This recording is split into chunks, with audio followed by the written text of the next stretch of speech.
ചുവപ്പും വെള്ളമൊക്കെ ഇട്ടിട്ട് ക്യൂട്ട് ആയിട്ടില്ല, എങ്ങനെ ഉണ്ടെന്നുള്ള കമന്റ് ചെയ്യൂ. അപ്പം നമ്മൾ ഇന്ന് വന്നിട്ടുള്ളത് റിംഗ് ലൈറ്റ് അൺബോക്സ് ചെയ്യാനാണ് കേട്ടോ. ഹോം ഷിഫ്റ്റ് ചെയ്തപ്പം നമ്മുടെ വീട് മാറിയപ്പോൾ നമ്മളെ റിംഗ് ലൈറ്റ് പൊട്ടി പോയിട്ടുണ്ടായിരുന്നു, റിങ് മാത്രം.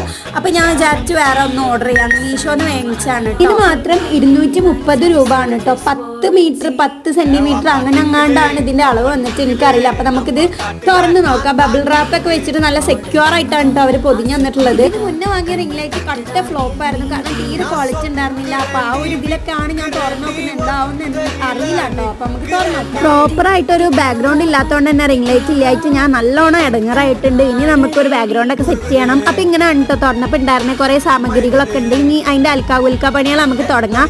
സ്റ്റാൻഡിന്റെ അടുത്ത് നല്ലൊരു ക്വാളിറ്റി ഉള്ള സ്റ്റാൻഡാണ്. അപ്പൊ ഞാൻ വിചാരിച്ചു അത് ഇടാന്നുള്ളത്. ഇടാകുമ്പോൾ പിന്നെ വേറെ വാങ്ങണ്ടില്ല. അങ്ങനെ അതൊക്കെ ഫിറ്റ് ചെയ്തിട്ട് ഞാൻ പ്ലഗ് ചെയ്ത് നോക്കിയിട്ടുണ്ട്, നന്നായിട്ടുണ്ട് കേട്ടോ, അടിപൊളിയാണ്. അപ്പൊ ഇനി ഞാൻ റീൽസിലൊക്കെ പറ്റിച്ചു, റീൽസിൽ മാത്രമല്ല കേട്ടോ യൂട്യൂബിലും. അപ്പൊ